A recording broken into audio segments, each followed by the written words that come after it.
Now we're going to focus in on the trust. And I'm going to talk to you about a few critical questions that I think need to be considered when you're trying to plan what should my trust say. And for those of you who already have a trust, this is good for you to listen to, because you might hear something that makes you say, oh, maybe I should update my trust. And that happens a lot. We do a lot of updates in my law firm because life changes. Things change, and you want it to be lined up and solid. Make it easy for your family. Okay, so the number one thing to think about, well, what if I become incapacitated? Of course I made that number one. I already told you I have a bias about worrying about incapacity. Something that people don't always think about.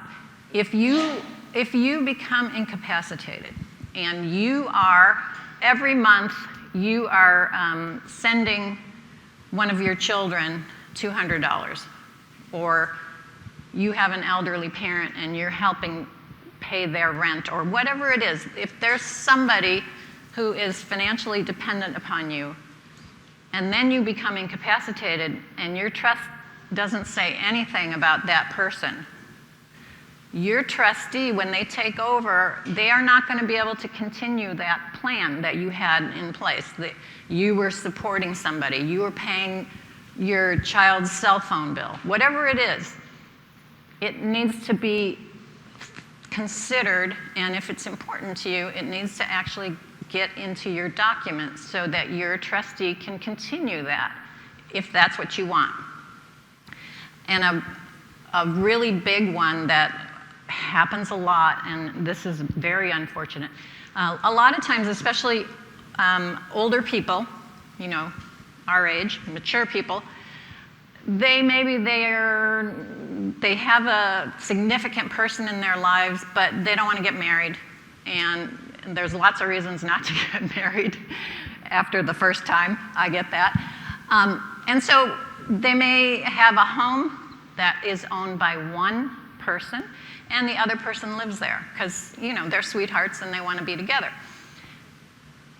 But if you become incapacitated and your trustee has to take over, and it doesn't say anywhere in that document, oh, it's okay if my boyfriend continues living in my home, the trustee can't allow that. The trustee's going to have to either get him out of there or charge him rent.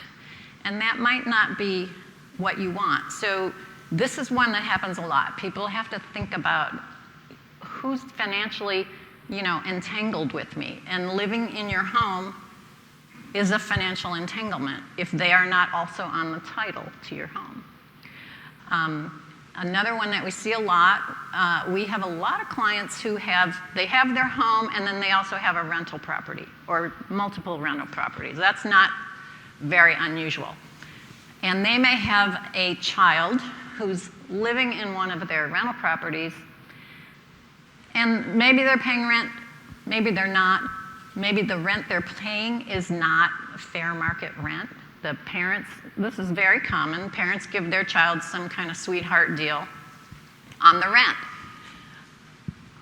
Then if the parent becomes incapacitated and the next trustee takes over, if we haven't said anything about it's okay to continue this sweetheart deal if I'm incapacitated, if the trust doesn't say that, the new trustee actually has to do the right thing, which is to make that property productive, to make it charging fair market rent.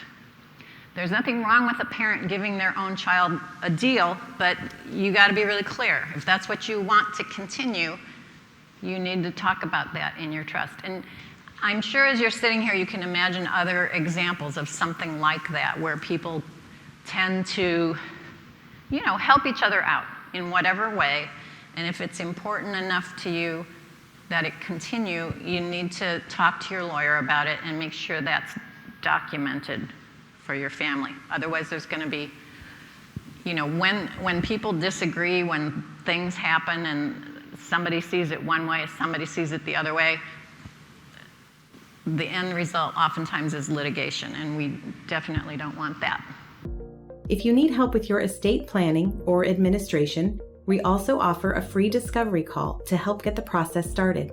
You can find more information on booking your session by visiting absolutetrustcounsel.com/scheduling.